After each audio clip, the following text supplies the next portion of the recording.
Hey everybody, welcome in to Live and Learn. Who we doing well on this Sunday afternoon. It is February the 16th.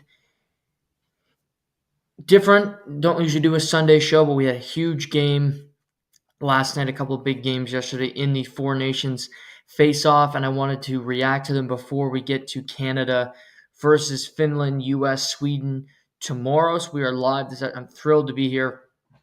A lot to talk about. We're going to get into hockey. We're also going to talk some baseball towards the back end of the show with camps opening and contracts, and there's some big storylines as we get into the beginning of spring training, and there's spring training games as early as mid of next week. So baseball will be here before we know it. End of next week, it'll be a month before opening day. So that's all forthcoming. We're going to get to the game.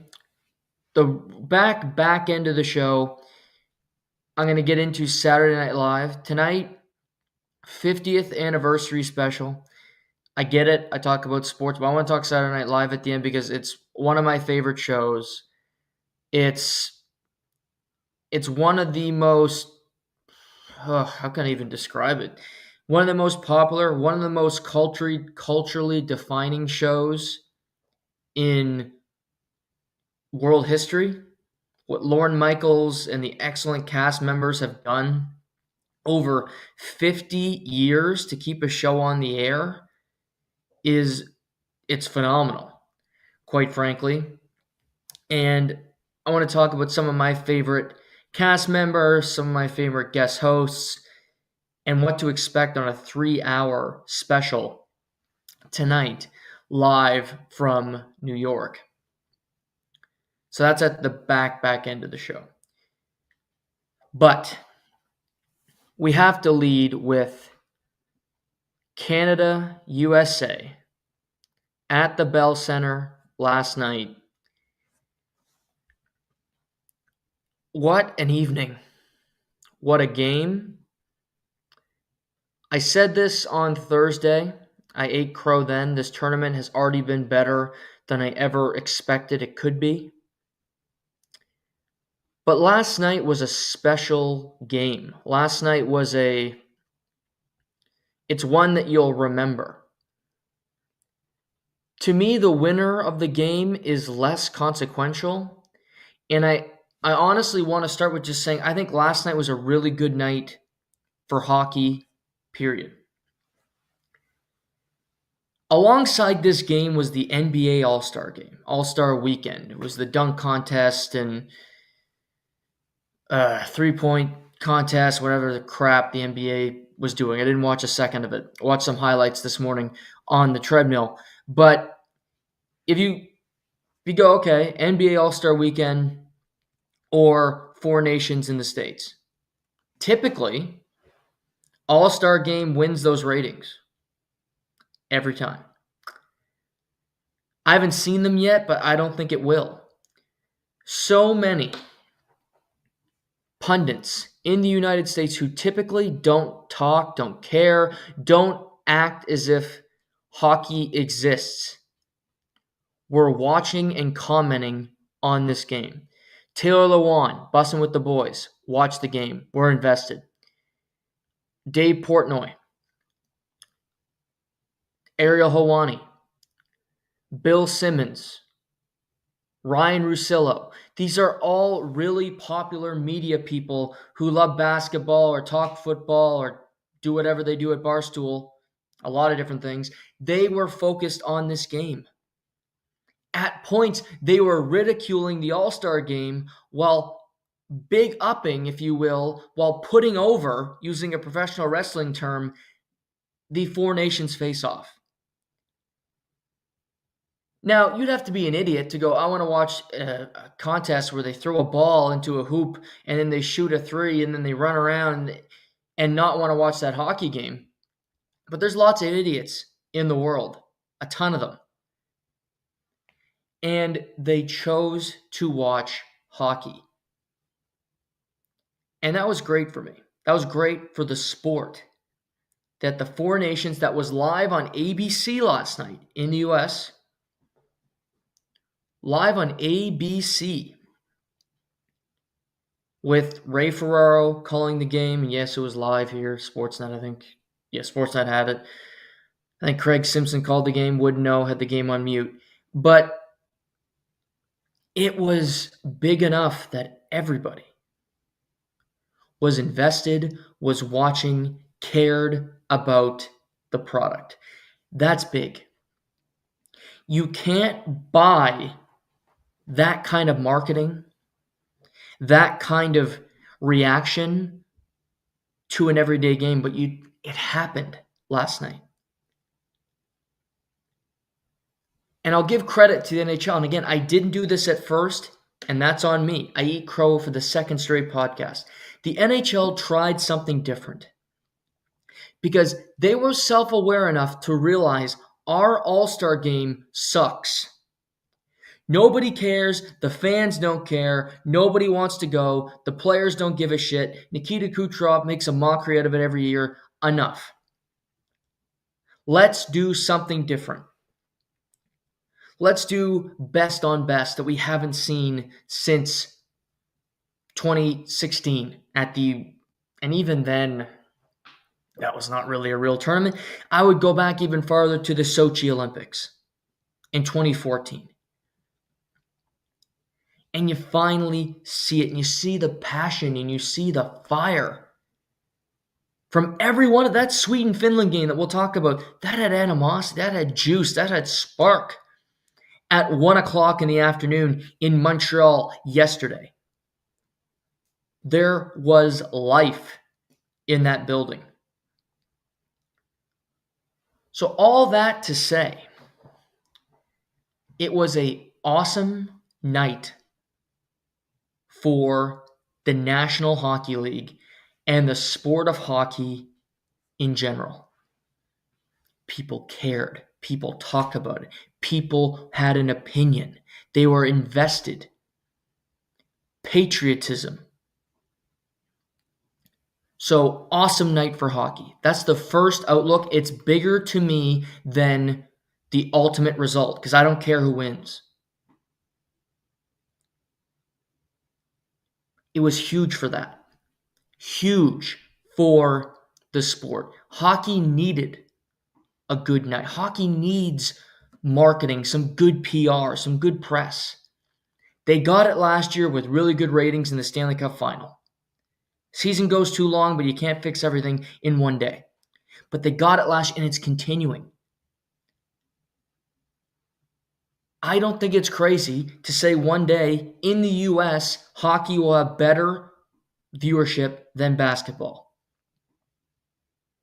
I think it can happen. Because hockey players, middle of the season, show up to compete, and they battled. You wouldn't see that in the NBA. Load manage or a tweaked hamstring or something would go wrong. You just wouldn't. And they've signed on to do the World Cup of Hockey again in 2028. Great. Continue the momentum. Keep it going, whatever you have to do. Great idea. I don't want young stars again. Team North, I don't want that because that was crap, but you got years to tweak it, years to make it better, make it the best product that it can be. So awesome night for hockey in general. That's the first outlook here. Number 2, Canada-US. We know it's going to be a great game. Well, we think it's going to be a great game. And we think about it all day and we pontificate what's going to happen. I got texts from people and they asked me what I thought the score was going to be. And I'll tell you right now, I'm always honest to my audience. I thought the U.S. was going to win last night. I thought the U.S. was going to win 4-3. That was my official prediction. And I'll get to tell you why I thought they were going to win, but we'll save that. Well, it's because they're a better team, but there's bigger things at play. But you're going through the day, and I honestly think what's been happening in Canada, booing the American national anthem, had an impact last night. Now, whether you agree with booing the national anthem or not is inconsequential to a point. Now, do I agree with it? Absolutely not. I don't think you discredit the national anthem. I remember talking to my parents, in particular my father, during George Floyd and Colin Kaepernick taking a knee, and he really explained to me, and he was right, and it was a learning lesson for me. The national anthem is about acknowledging our military, acknowledging people that gave their life, that have put their life on the line for your country's freedom, for your country's way of life. And by kneeling or by spitting on it, by booing that national anthem, you are in fact the most disrespectful that you possibly could be, because you're not booing the players, you're not booing Donald Trump if you don't like Donald Trump. You are booing the people that have fought for the country. So I don't agree with booing the national anthem. I think it's classless. And it's not just Montreal. It happened in Toronto when Toronto played was it Minnesota? Even those people were booing. And yes, those people, I will label it that way. Shout out Grapes. So last night to me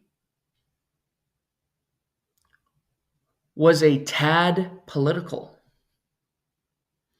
It had the fervor of, we're angry as Americans that you Canadians are booing our national anthem.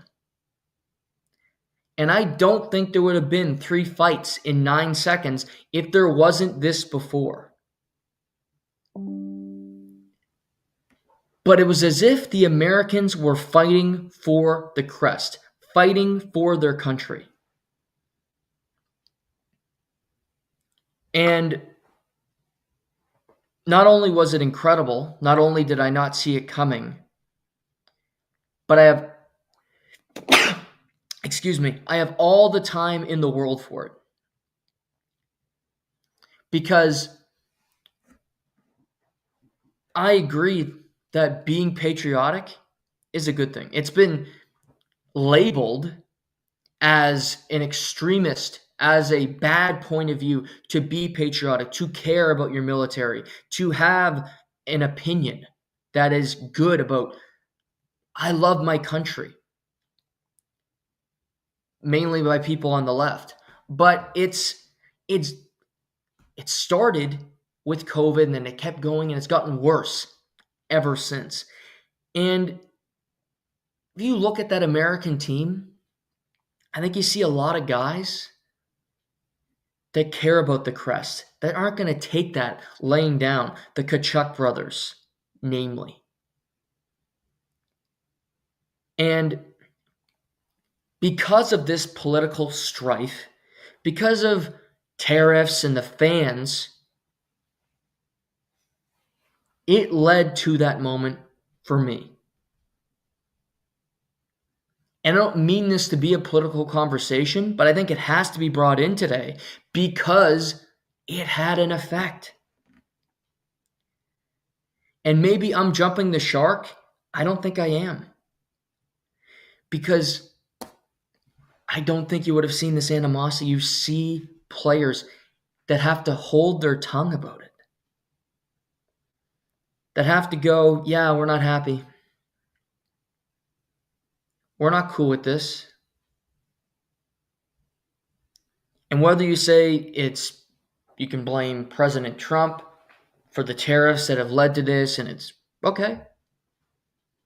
If that's the political opinion, if that's the way that it's going to work, fine. Then it's President Trump's fault, and that's what led to this strife. That's what led to this division between the two countries. But you don't see 3 fights in 9 seconds if there isn't the booing of the anthem before. And the reason I say that is because there's no reason to have 3 fights in 9 seconds otherwise.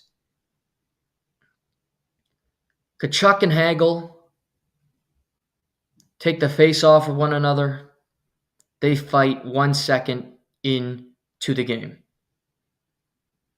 I just sat down waiting to watch the game. I couldn't believe it. Another reason why this Four Nations is interesting, this would never happen at the Olympics, because if you do this at the Olympics, you're tossed from the game. NHL tournament, you get 5 minutes for fighting. You get put in the box, and you move on. And you keep going.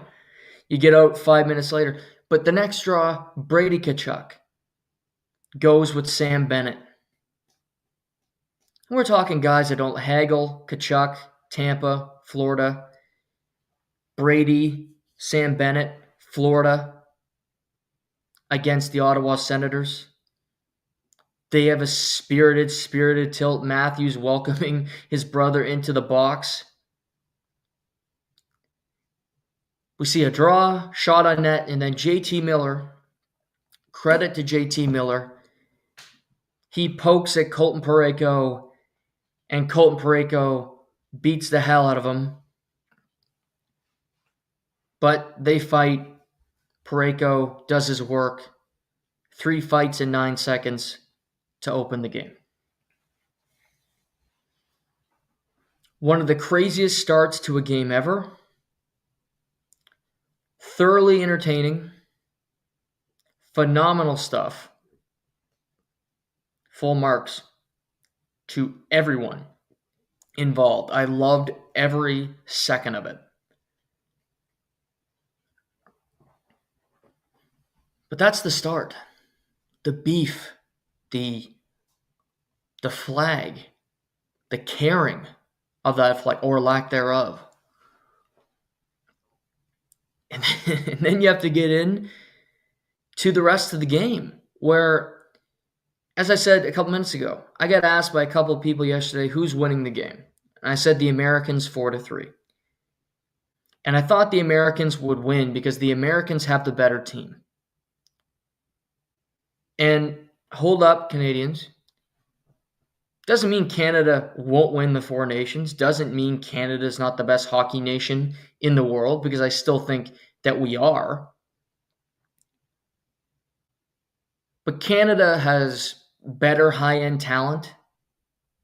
I think you could argue with McKinnon, Makar when he's playing, McDavid. Those are 3 better players than anybody on the American team, and that includes Austin Matthews. But after that, once you add Crosby to that mix and you go down the line, you see Gensel and you see Jack Hughes and you see Kyle Connor playing on a 4th line, and you see the Tkachuk brothers, and you see that defense core, and you see Connor Hellebuck, and you go, that's a pretty damn good team over there for the U.S. They're pretty deep. They're pretty loaded in a lot of positions. They're going to be tough to beat. Absolutely. The Americans won the game last night because Canada could not get to the middle of the ice and accepted shots from the outside, shots from the point where Hellebuck could see it, and they weren't difficult saves. He made 25 of 26 saves. I'd say about 5 of them were high danger chances, and one of those 5 went into the back of the net when Connor McDavid went backhand shelf. But for the remainder of the game, he was comfortable. He was calm. He saw the chances that were coming at him. And Canada didn't do a good enough job of creating high-danger scoring chances. Canada didn't have great chemistry in their forward lines. And again, some of that deserved some of the credit, or some of the great defensive prowess, goes to the Americans.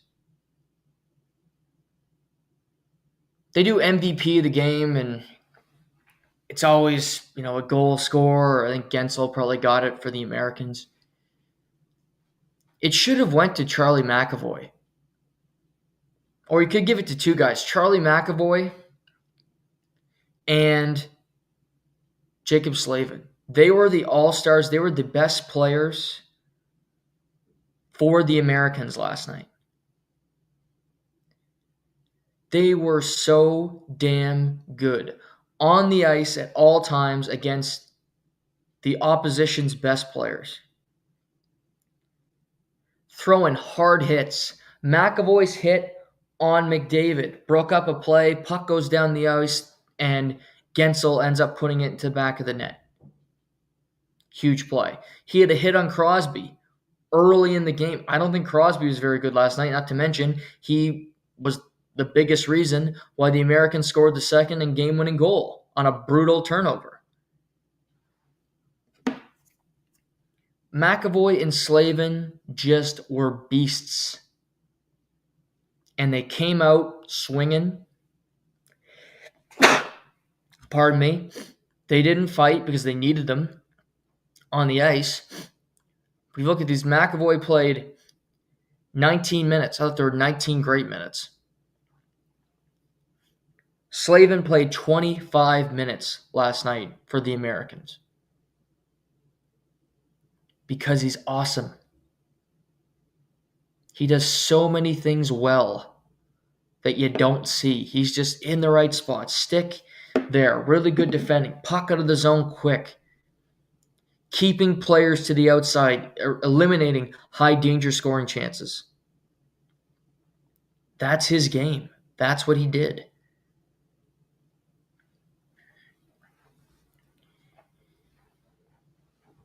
And, last night, Dylan Larkin scores the game-winning goal. Fourth liner for the Americans, not playing a whole lot. Gets an opportunity, puts one in the back of the net. Canada couldn't answer. You can't blame Binnington because you lost 3-1 and one of those was an empty net. But I don't think he was sharp on either one of those goals. Neither of those goals are excellent shots or great opportunities. He'd likely want those back, if you ask me.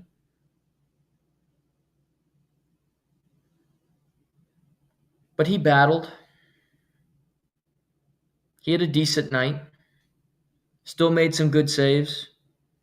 Americans had some good opportunities that he was there for.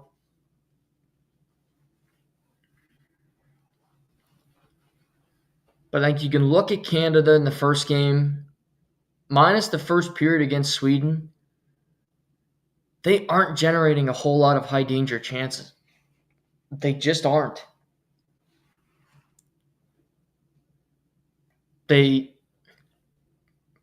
can score off the rush occasionally. They can create a scoring chance occasionally. But when it comes to in your own zone, cycling, creating opportunities in front, they sucked at it last night. They've sucked at it in the tournament, quite frankly. And losing Cale Makar sucks, of course. I thought Thomas Harley was fine. He had a really good scoring opportunities. One of the few good scoring opportunities they had. He played 18 minutes. Barely practiced with the team, and yet he's playing 18 minutes in pressure moments against the Americans.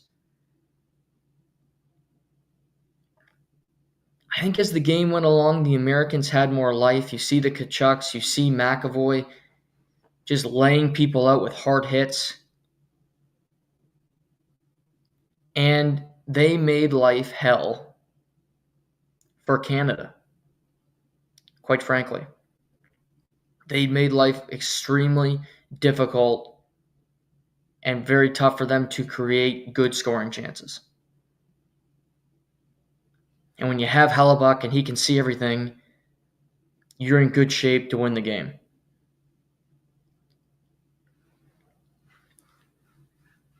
Now, I don't think Canada's sweating this.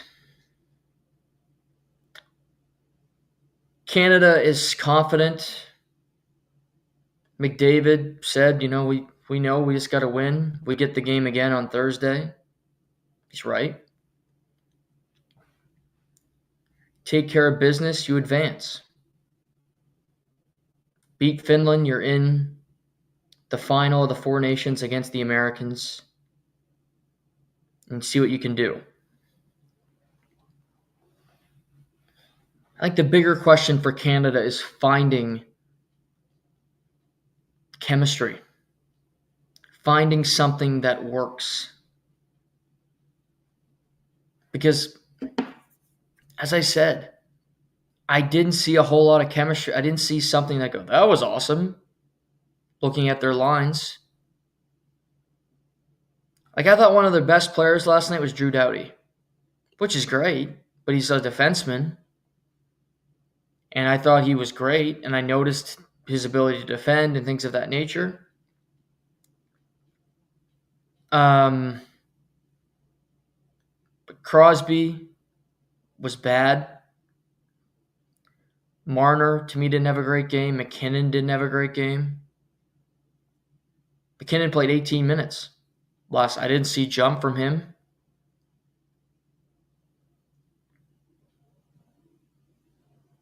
Marchand barely played, didn't notice him. Mark Stone, quiet. McDavid was okay. I don't think he's been great in either game. You don't want to panic too much because you're going to be playing a team that you are much, much better than. Doesn't mean you're going to win. But I think they go into the game extremely confident, in the fact that they can beat Finland. They can play with them.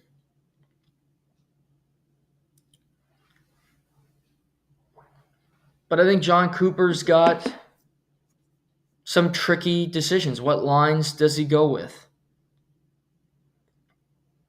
I think I wouldn't change the Crosby line yet. Not yet, anyway.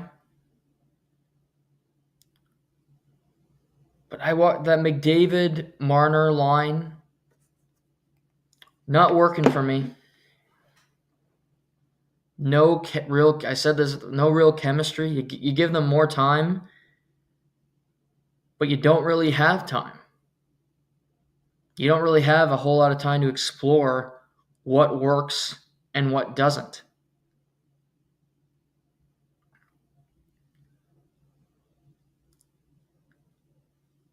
And obviously, based on how this goes, there will be chatter on players that should have been on the team. I said Tom Wilson should have been on the team. I said Mark Scheifele should have been on the team when I did a podcast talking about the roster. I'd have them on it because I think they should be. They're good enough players. Having Scheifele available to play with McDavid, I think, would have been awesome. I think they would have gelled well together.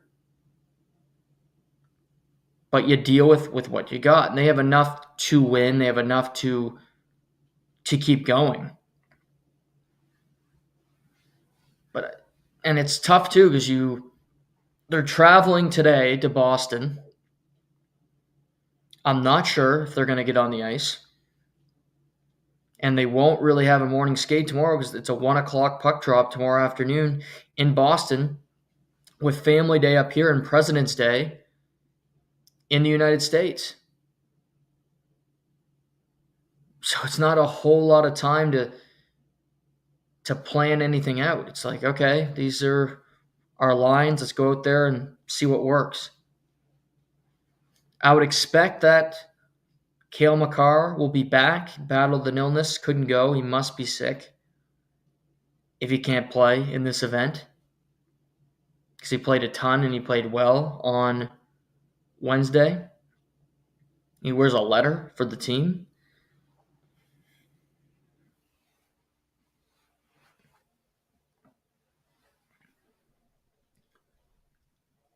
But for the Americans, they know they're in the finals. It's Tomorrow's going to be a weird day for the tournament if Canada wins in the afternoon, because if Canada wins in regulation against the Finns, they are into the final against the U.S. We know the matchup. So the Sweden-U.S. game, 9 o'clock, which will be 9:30, puck drop here, will be irrelevant. It'll be a game that doesn't matter that much. And that it's a weird dynamic there where you go, okay, Sweden's just playing for pride, I guess, but there's not a whole lot of juice for them to go out there and play this game, knowing they're eliminated. I'm sure they'd like to win a game in the tournament, but what'll that atmosphere be like? Will the U.S. dress Matthew Tkachuk, who got banged up and couldn't play in the third period against Canada? Will they dress Connor Hellebuck or let him rest for the final on Thursday? I would. If I'm the U.S., I'm probably doing that regardless. I tell Connor today, you're not playing. We'll get you on the ice. We're going to give Jake Ottinger a start. Give him a chance to play for Team USA, for the national team. You're going to actually be our healthy scratch. Our two other goalies, Swayman and Ottinger, will go. You be ready for Thursday. Let's go beat Canada again. But tomorrow could be a weird day because you have U.S. with 6 points, already booked a ticket to the final. You have Finland, Sweden, Canada, all with 2 points. And Sweden has 2 points because of 2 overtime losses. If Canada or Finland win in regulation tomorrow afternoon, Sweden is eliminated from the Four Nations. So they will know before the game starts whether they're playing for something or they're playing for nothing. So a weird day for them, for sure, and how they gear up and how they prepare.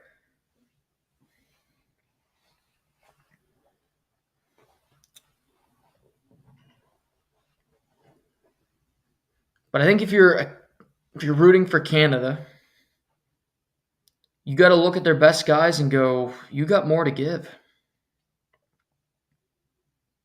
McKinnon, McDavid. There has to be more there. Get the puck to the middle of the ice. Don't settle for shots from the outside. You're doing that far too much. The reason you lost, the reason you almost lost to Sweden. If that Sweden game goes another 10 minutes in regulation, I think Sweden wins it. Then Canada's in really deep trouble in this tournament.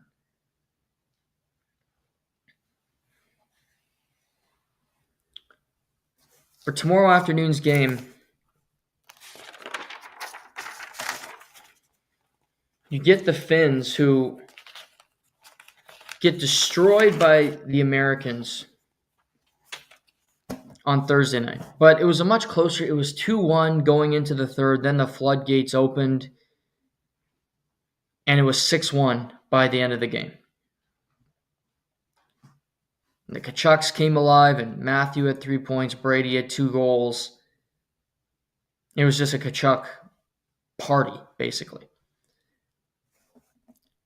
But yesterday, you saw a team that's still not as talented as Sweden. But they played their tails off. They battled. And Kevin Lankinen was the starter because they got rid of Saros after the first game, where he was pretty terrible in that third period. He was solid. I thought they're better guys. Rantanen, Barkov, all were better than they were in the first game, more noticeable. all over the ice. But I thought Finland's best player, top to bottom, Mikael Granlund, won player of the game because he got the overtime winner, which, yep, awesome moment for him. I thought Finland's best player was Patrick Laine. Playing in Montreal, he was all over the ice. He was engaged. Him and Joel Eriksson Ek were going at it the whole night. He had a quote before the game saying they view us as the little brother. He goes, "We're going to be the big brother after tonight." He had a chip on his shoulder.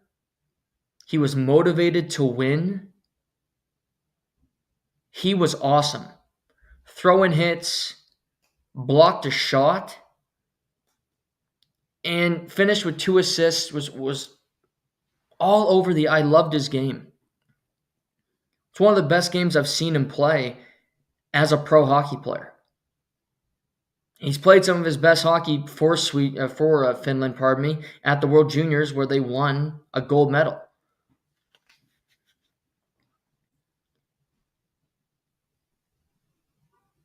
But again, Sweden was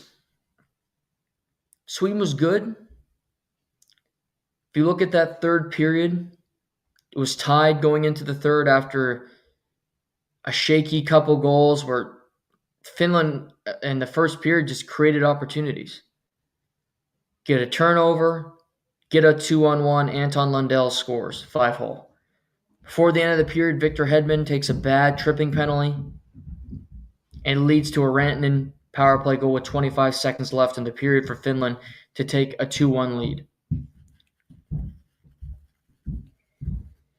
And Carlson ties the game on a soft goal. But in the third, both teams didn't get very good chances. If anything, Finland got the better looks. Allmark made some good saves, but Finland defended. They protected the middle of the ice. You get to overtime. Adrian Kempe drives to the net. Great look. Lankinen makes the save. Puck goes out other side of his pad. Puck gets brought up the other way. Odd man rush. Granlund 2-on-1 decides to shoot it. 5-hole for the overtime winner. Finland gets the victory. For Finland to compete with Canada, they need a lot to go right. They're going to play a version of the trap. They're going to play a version of don't give up any odd man rushes, be very conservative on the back end, and we need our goalie to be great. And I assume it'll be Kevin Lankinen again in between the pipes. But they need Rantanen, they need Laine, Sasha Barkov to be great, to be noticeable, and to score on chances when they get them.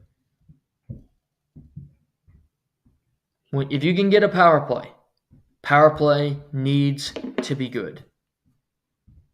Has to be effective. For instance, yesterday, they were 1 for 2 on the power play. Not many power plays in this tournament, which I'm all for. I think the officiating has been fantastic. If you get a chance, be better. Throw hits. Make it dip, frustrate Canada. And you look, Laine had 2 points. Rantanen had a point yesterday. Sasha Barkov had a point. Mikael Granlund gets the overtime. They got balanced scoring from their team. Good to see. Sweden had to rely on 2 goals by defensemen, whatever you have to do. But it's an uphill battle for Finland, no doubt about it, because they are less talented than Canada. They have less outs to win this game. If I go on FanDuel,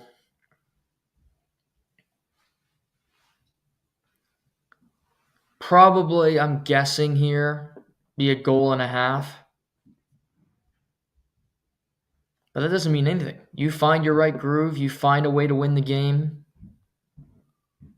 you can do it. Absolutely.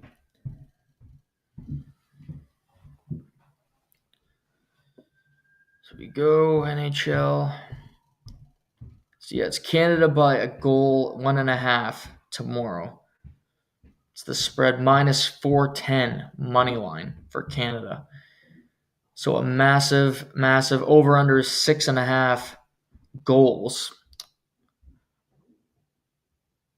And the U.S. is also a favorite against Sweden, which is interesting because I'm curious to see how the U.S. approaches the game. We still haven't seen who they're going to start in net, things of that nature. But for Canada, they beat Finland, they advance. Period. Win in regulation. It's Canada-U.S. rematch on Thursday. And that'll be phenomenal. That'll be great theater.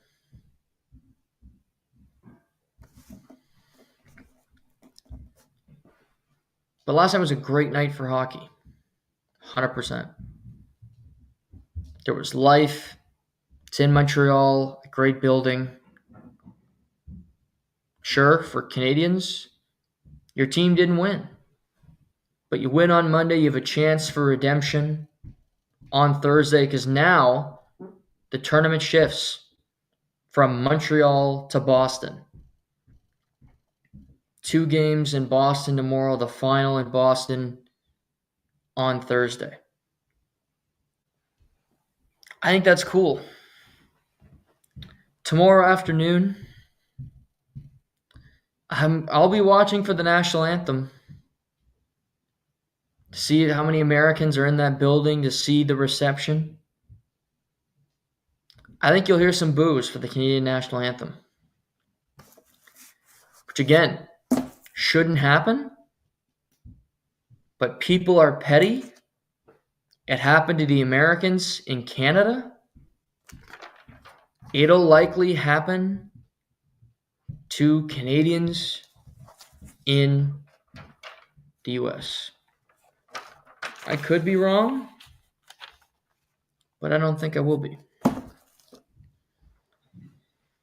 February, it can be a quieter time for sports. I mentioned basketball. You have the All-Star Weekend. Mac McClung won his 3rd straight dunk contest, which congrats to him. But also this is part of the problem with the NBA. He doesn't even play in the NBA. He plays in the G League, but he gets called up for the dunk contest every year.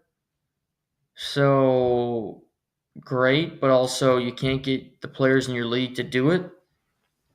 That kind of sucks. NFL news, we knew about Aaron Rodgers. He'll be leaving the Jets. The Miami Dolphins also released longtime running back Raheem Mostert. 2 years ago, he had 21 rushing touchdowns. He had a poor season last year, battled injuries. So he will be looking for a new home as they start to shed salary, as they try to make some offseason moves. Raheem Mostert will be eligible to sign a contract with a new team mid-March when free agency opens. Baseball, spring training, gotta love it. People showing up, get loose, throw some innings. Alex Bregman got introduced to the Red Sox yesterday. Scotty Boras right on the podium with him. Gotta love to see that. Shohei Ohtani threw a bullpen session this weekend. So he's not going to pitch to start the season because he had to have procedure on his shoulder. If you remember in the World Series, he hurt himself sliding. So they're going to give him some time. Sounds like maybe May, June.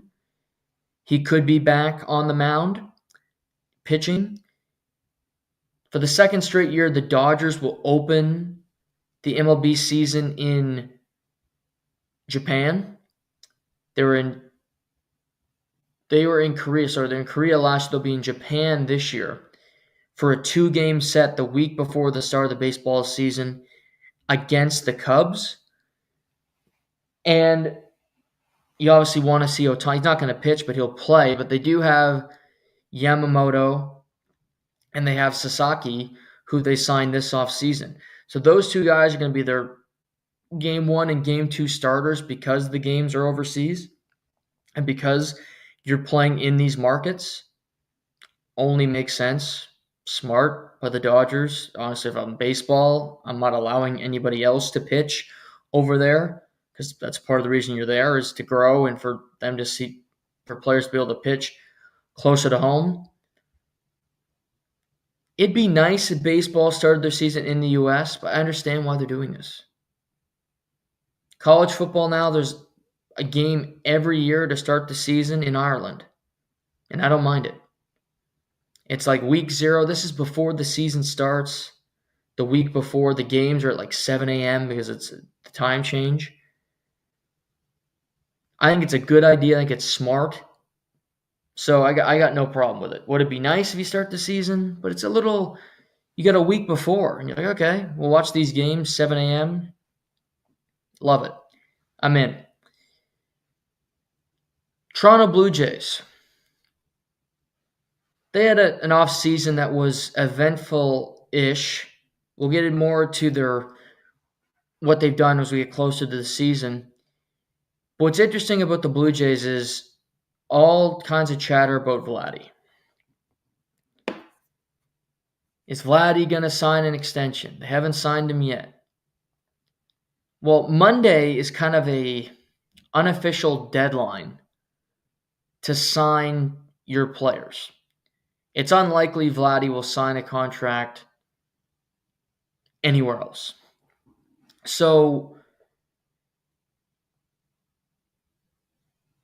it's Monday's a deadline for a long-term contract. So here's according to Keegan Matheson, a good reporter. The Toronto Blue Jays hope to reach a long-term contract with star first baseman Vladimir Guerrero Jr. before he reports to spring training his deadline to reach a deal. So once he gets to spring training, his deadline kicks in, which can be broken at any time, by the way. Guerrero is eligible for free agency after the World Series and says he won't negotiate after it reports, which is expected to be on Tuesday. Ross Atkins wants to keep him. He's going to be making $28.5 million this year. That's most in the history of arbitration. I think he wants north of $400 million. Could be more than that after seeing his good buddy Juan Soto get a crazy amount of money from the New York Metropolitans. So it makes it tricky on the Blue Jays. Also, Bo Bichette told the press last week he hasn't even had a discussion with the Blue Jays brass about signing a long-term extension. It shouldn't surprise people because I don't think they want to re-sign him, just his health, his overall ability. He's not a great shortstop. He's going to be a second baseman in about 5 minutes. So there's a lot of question marks there with Bo Bichette, and I don't think he wants to stay in Toronto long-term either. So if somebody doesn't want to be there, then maybe you explore him being elsewhere. Finally, Marcus Stroman. Former Jay, might remember him, pitched at Duke. Marcus Stroman. He's bounced around the league, Cubs, Mets, Yankees. He was left off the Yankees postseason roster last year. This is while they got to the World Series. They didn't win it, but they got to the World Series. And they tried to get rid of him this offseason. Nobody has seemed to want him. He's got a contract where if he pitches 140 innings this year, he's owed a certain amount of money the next year. It's a vesting option, which he would opt in. Not a chance he'll pitch 140 innings this year because the Yankees don't want him. He came to spring training and he got asked by the media, would you pitch in the bullpen? His response, no, I'm a starter, no chance. Clearly, these two sides are at odds. Clearly, they don't like one another.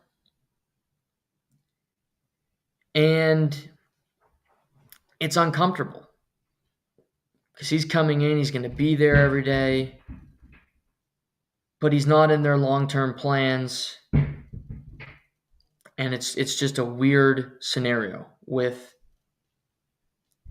Marcus Stroman. I'd say with before the end of February, here's a prediction. They are going to release him. They will cut him. I just don't think they see him as an option moving forward. They don't see him as a guy that they really like. They don't see him as somebody that they see in their future. DeMarcus Stroman, I think his days are numbered in the Bronx. Next show will be Tuesday, by the way. Tuesday we'll talk about after the games. On Monday we'll do Tuesday night show as we gear into the final of the Four Nations. And then the Four Nations ends Thursday, season starts Saturday. Back up again on Saturday for the NHL. So that's fun. Before we wrap on a shorter show today, tonight is the 50th anniversary special of Saturday Night Live. I love this show. To think that SNL 50 years, Survivor will hit 50 seasons next year, two of my favorite shows ever, are still going is quite phenomenal to me. If you look through the show, I mean, Lorne Michaels left for almost 10 seasons. And you had different showrunners. Dick Ebersol came in. You had awesome start with, rest in peace, great cast members like Belushi, Gilda Radner, Dan Aykroyd. So many great, still to this day, comics, great character actors. But then Lorne left and the show was going down the gutter. And Eddie Murphy came in and saved Saturday Night Live. I mean, if you watch, there's a documentary, there's a movie that came out this year called It's Saturday Night. It's very well done. And you see Eddie, you see guys like OGs like Chevy Chase start to come back to the show. And when Lorne came back, it was a great time because he got to hire really talented people like Dana Carvey, Mike Myers. These people started running through the show that were awesome. Phil Hartman, another great from the show. And it kind of went from there where you had 3 different decades of awesome casts. You saw the Will Ferrell era come through where you had, and Will was such a force, and you had, Rachel Dratch with him, and Jimmy Fallon was in this area, and Horatio Sands, Tim Meadows, another great on the show. So you had that kind of era. Then you had Sandler and Farley and Spade, Chris Rock, all there together, all writing at the same time. I mean, you see the Happy Madison, that's basically what that was. That whole cast. Then you bring in the Jason Sudeikis, one of my personal favorites, Bill Hader, who's just phenomenal on the show. Kristen Wiig, the greatest female cast member of all time, in my humble opinion. Amy Rudolph is fantastic. She's been in so many great movies. She just played Kamala during the election cycle. Maya Rudolph, pardon me. I don't know why I said Amy. Maya Rudolph. So you had Fred Armisen. Awesome. Oh, super funny. Will Forte, another great cast member. So you had 3 decades of awesome casts. And that were, some of them became big stars. Will Forte was MacGruber. Bill Hader did one of my favorite shows the last couple years in Barry. Jason Sudeikis has been in many great things, including Ted Lasso. And I still keep up with the show. I don't think they're pumping out stars like they used to, but they're still funny. They're still good.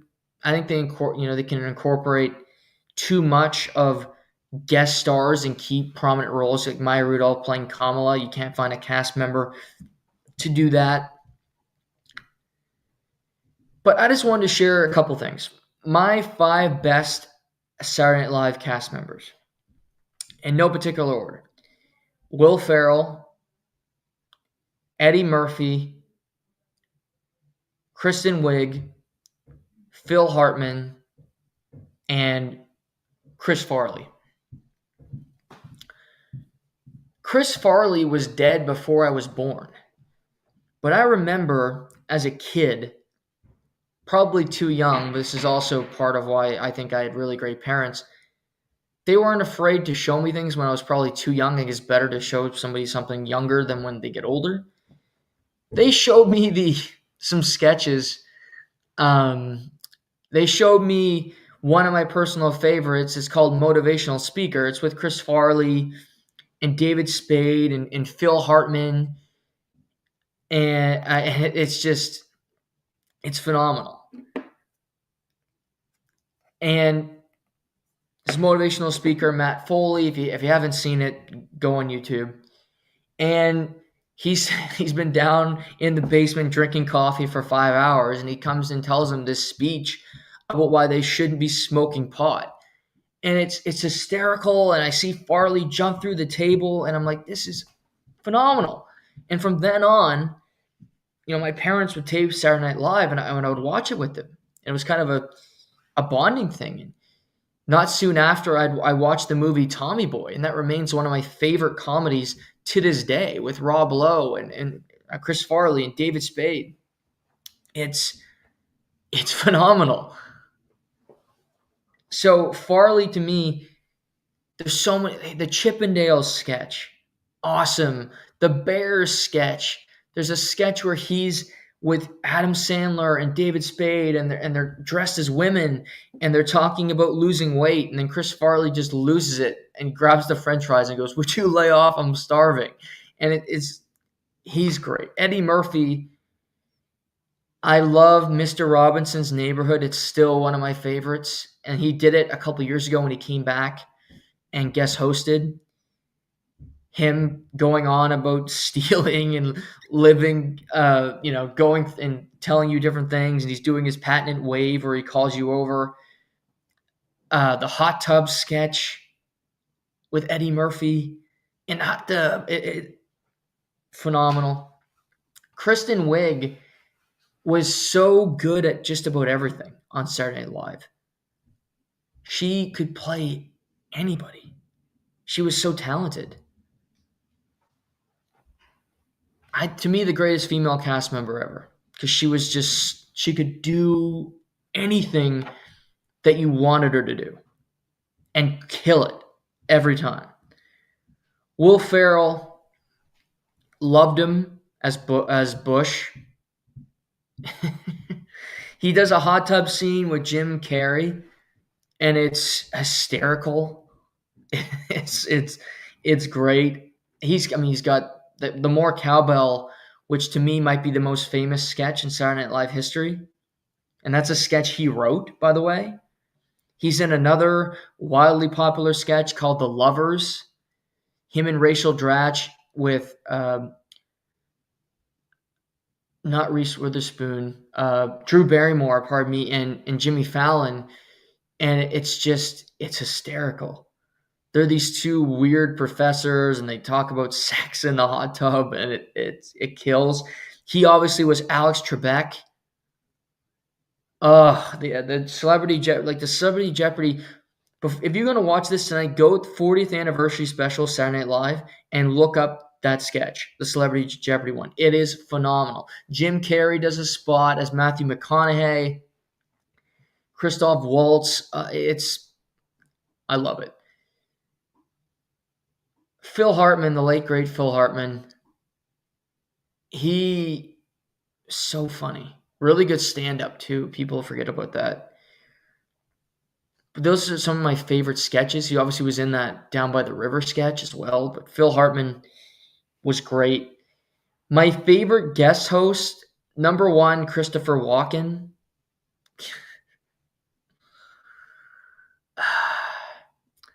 Him in the cowbell sketch, he's so good. He's so good in that. There's a Colonel Angus one that's phenomenal that he's in with Amy Poehler, and Tina Fey, another two great female cast members that killed. John Goodman hosted 13 times. John Goodman guest hosted. Loved him. Super funny. And this is a more recent one, but he's hosted a lot. He hosts pretty much every year now. John Mulaney. John Mulaney's not only one of the best stand-ups going right now, other than Shane Gillis. I think he's the best stand-up in the world. But he's also so good. Like, he does a sketch with Bill Hader, and it's called What's That Name? It's a game show, and the two of them together are just genius. Another one of my favorite sketches is Stefan on Weekend Update, and that's John Mulaney writes for Bill Hader in those sketches. Best update, the late great Norm Macdonald. I mean, come on, I love Norm. I still watch his old stuff like in reels now. He he played. He was just fun, and he didn't care. That's what I loved about Norm Macdonald is he didn't care, and that's how you should look at life. Like, just screw it and go for it. And he did it every time. He didn't care. When he hosted the ESPYs and he made an O.J. Simpson joke right after the murder, he killed. It was phenomenal. It was hilarious. Yes, keep that going. I love. He's a one of a kind. If you just look at his career and what he accomplished, such a funny dude. He also was fantastic playing Burt Reynolds on those Celebrity Jeopardy sketches. I hope tonight that they show us some of the great sketches of all time for 50 years. Like, I hope we see more cowbell, and I hope that we see a Celebrity Jeopardy or two. We've lost a lot, a lot of people. Chris Farley is dead. Phil Hartman's dead, unfortunately. Now Norm Macdonald is dead. So you're missing out on a lot of these key cast members. But I think you'll see the OGs. Chevy Chase, I've seen him posting. He's been in New York all week. That's awesome. The great Canadian Dan Aykroyd, one of our best. Obviously, he'll be front and center. So I hope we see the OGs. Hope they start the show. Will Ferrell, Eddie Murphy, Adam Sandler, Andy Samberg, another really good cast member. I'm just really looking forward to it, to celebrating 50 years. It was a huge part of my childhood. It was a huge part of me getting a sense of humor and kind of developing that over the years was Saturday Night Live. And it's produced some of the greatest comedic stars of our lifetime. I love the show. I'll be watching tonight. If you're just here for sports, I apologize for talking about Saturday Night Live for 15 minutes, but it's an awesome show, and I'm looking forward to watching it tonight. That's it for today. Happy SNL 50. We'll talk to you Tuesday after the games at the Four Nations tomorrow. Until then, stay safe during the storm. I'm your host, Noah Warren, and this is the Live and Learn podcast.